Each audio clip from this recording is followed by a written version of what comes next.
Senhores conceituados em uma certa época descobriram a eletricidade.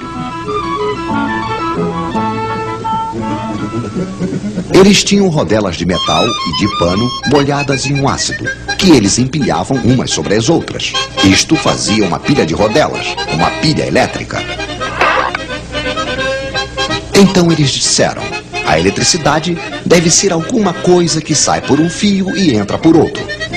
Então eles escreveram mais de um lado e menos do outro, e decidiram que a eletricidade ia do mais para o menos. Mas tudo isso ao acaso.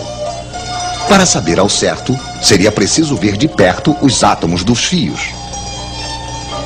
Hoje, graças a nossas câmeras especiais, estamos habilitados para apresentar-lhes aqui alguns átomos que nos deram a honra de vir em nossos estúdios para nos explicar. Um átomo é, antes de tudo, um núcleo com cargas elétricas mais. Em torno, vem girar cargas elétricas menos. São os elétrons. Quando existe a mesma quantidade de menos que de mais, as cargas elétricas se anulam. O átomo é eletricamente neutro. Mas os elétrons adoram passear.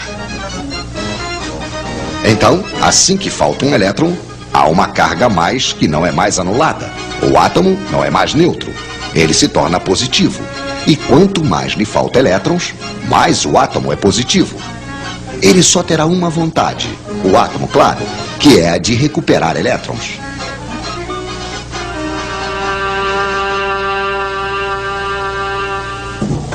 Esses elétrons andarilhos, nós os chamamos de elétrons livres. Só que esses elétrons que andam ao acaso não são os que produzem eletricidade útil. Mas suponhamos que temos dois fios de cobre e entre os dois uma espécie de aspirador de elétrons. De um lado, teremos muitos elétrons livres. É o lado menos. Do outro lado, faltará. Onde os átomos são positivos, é o lado mais. Existe entre os dois fios aquilo que chamamos de diferença de potencial, de volts. Por que volts? Ah, sim, o senhor que tinha inventado a pilha elétrica se chamava Sr. Volta. E quanto mais elétrons faltar de um lado, maior se torna a diferença de potencial, mais volts há. Ao longo dos fios, os átomos certamente só terão uma vontade: recuperar os elétrons que estão no outro fio. Vamos deixar os elétrons passarem. Vamos fazer-lhes uma passagem, mas estreitíssima. O filamento de uma lâmpada, por exemplo. Então os elétrons se precipitam, se pressionam, se empurram. Os átomos do filamento ficam atrapalhados. Esfrega, esquenta, produz luz.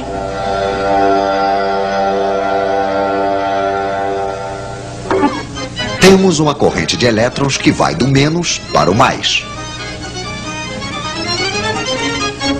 Pois é, os nossos senhores se enganaram de direção.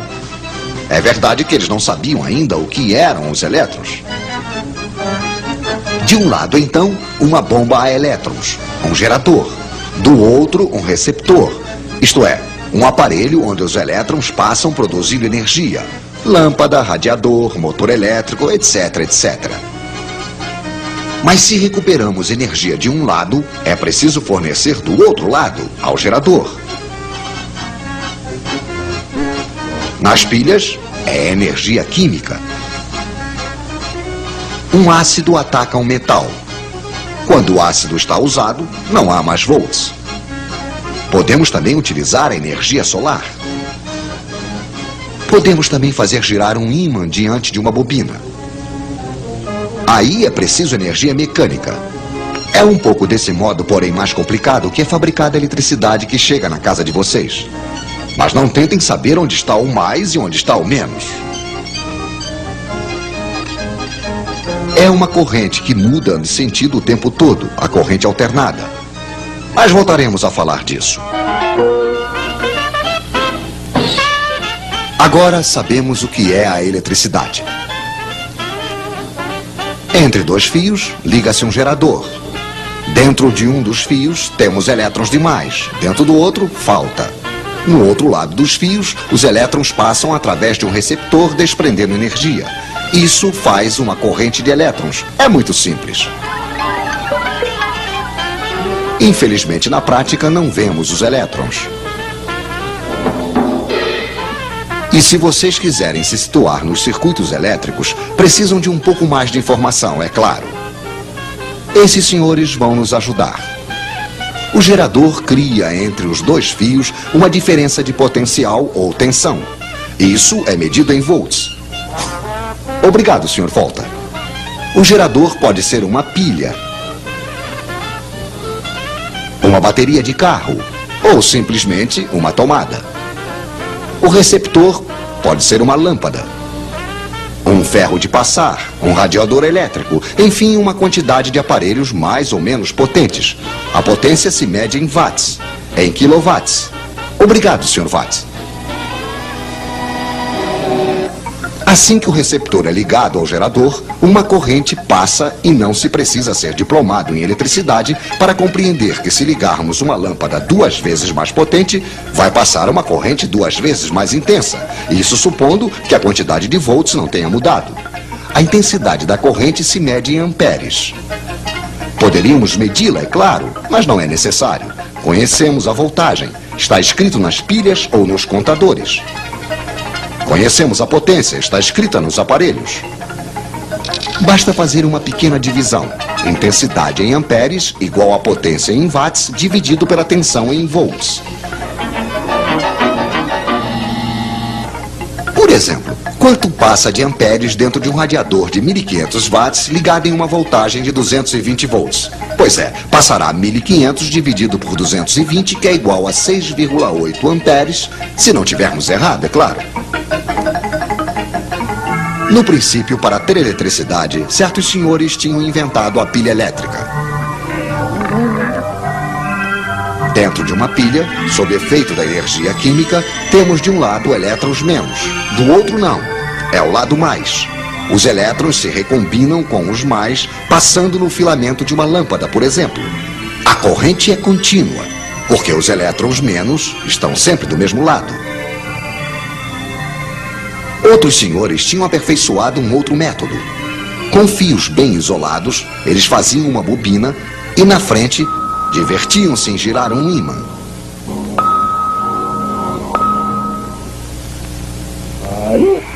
O princípio é mais ou menos este. Quando o polo norte do ímã chega, os elétrons são arrancados de sua órbita e vão para o lado do ímã, ficando mais do outro lado. Temos então, como dentro de uma pilha, um mais e um menos.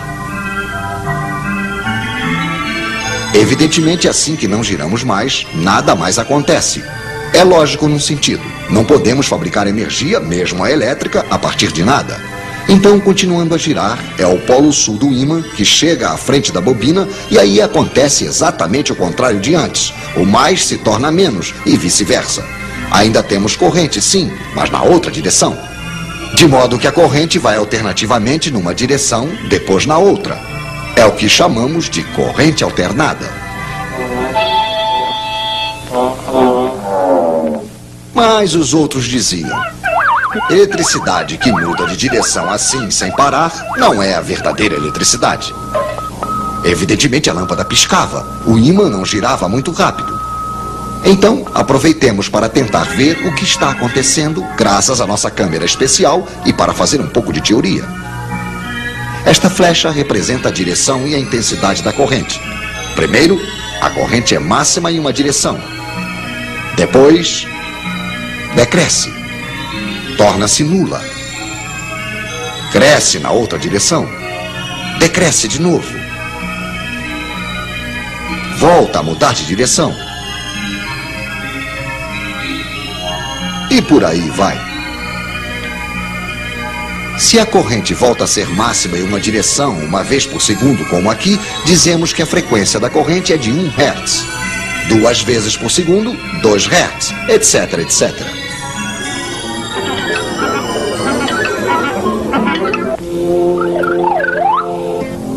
Há um outro modo mais divertido de ver as coisas. Pegue a flecha que representa a intensidade máxima, faça-a girar em um círculo imaginário que você desenha ao lado do fio. Pois bem, em qualquer momento, a intensidade real que passa dentro do fio é igual a isto. Quer dizer, a projeção ou a sombra da flecha giratória sobre o fio.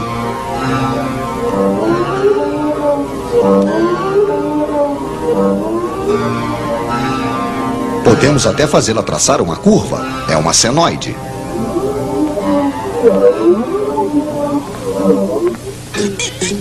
Mas voltemos aos nossos senhores. Eles aperfeiçoam o alternador.